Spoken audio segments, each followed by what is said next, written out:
তাহলে কলম এত টাকার, খাতা এত টাকার, দুটাকে আমরা প্রথমে দশমিকে নিয়েছি। দেখি এটা দশমিকে 39.5 আর এটা 47.5 মনে হয়। দেখি আমি করতেছি রূপান্তর।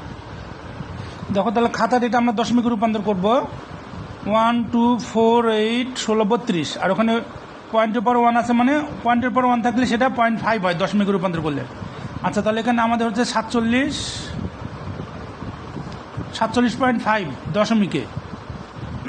আচ্ছা তাহলে এই খাতার কলমের মোট দাম কত হচ্ছে? 47.5 আর কলম 39.5 যোগ করলে কত হচ্ছে?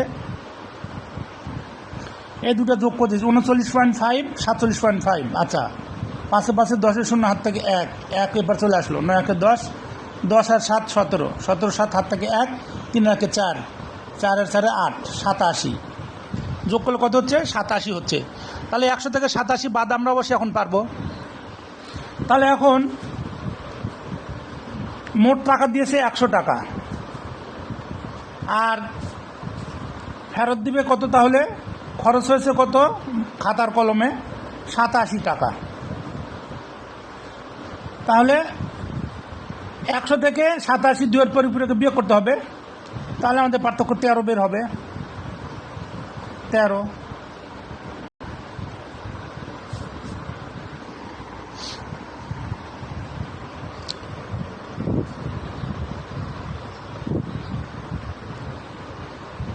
তাহলে এখন আমরা 100-র বাইনারি বের করব আর 87 দুয়ের পরিপূরক করে হিসাব করব। আমাদের পার্থক্য 13 বের হবে। এই 13 টাকা ফেরত দিবে, সহজ হিসাব। দেখো 100-এর বাইনারি কত হয় হিসাব করি। আচ্ছা ফাঁকা দিয়ে আমরা 100-র বাইনারি বের করি। 1 2 4 8 16 32 64। তাহলে 1 2 4 8 16 32 64। তাহলে 64 নিব, 64 নিব। 64 আর 32 96, 96 আর হচ্ছে 100। তাহলে এখানে 1 এখানে 1 এখানে 1, বাকিগুলো 0। এটা হচ্ছে 100-র বাইনারি মান।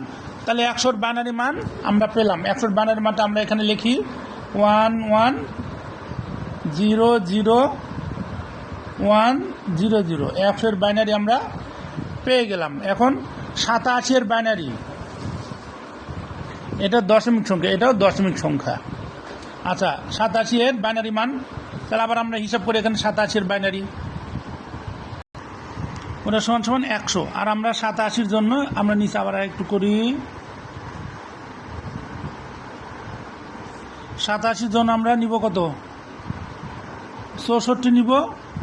64 আর 16 80, 80 আর 7 1 4 2 1, 80 আর 7 87। তাহলে আমাদের এখানে 1 হবে, এখানে 1 হবে, এখানে এখানে এখানে 1 হবে, বাকিগুলা 0 হবে। 87-এর বাইনারি মান পেলাম।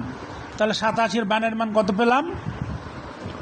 এখানে 1 0 1 0 1 1 1, এটা 87-এর বাইনারি পেলাম।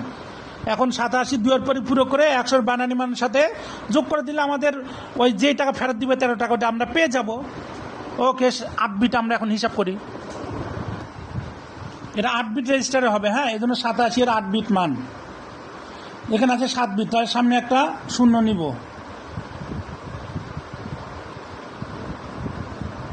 8 বিট হয়ে গেল 87-এর বাইনারি মান।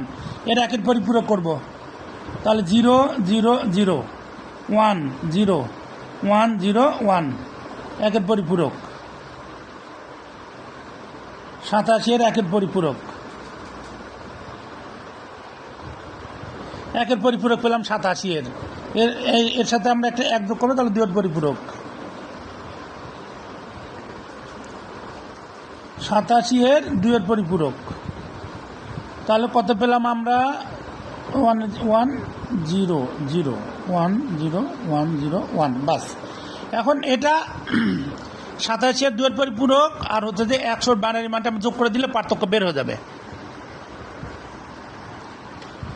এই মানটা 87 2-এর পরিপূরক মান। এখন 100-র বাইনারি মানের সাথে যোগ করে দিলে পার্থক্য বের হবে।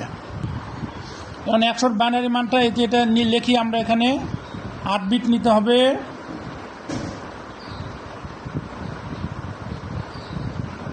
1 1 0 0 1 0 0।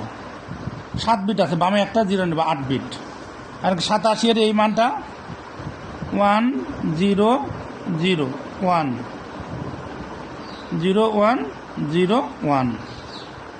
আচ্ছা, আমরা এই দুটো যোগ করে দিব, তাহলে পার্থক্য বের হবে। তাহলে দেখো 1 যোগ করে দিব 0 1 1 0, দুটাকে 10 দুটাকে 10 দুটাকে 10 1, এটা ক্যারি গেল। তাহলে থাকে কত? 1 1 0 1 বেস 2 সমান সমান 13। এই 13 টাকা, এই 13 টাকা পার্থক্য বের হয়ে গেল। ঠিক আছে, এই তো এই টাকা ফেরত দিবে। ওকে, তাহলে সম্ভব। ওকে।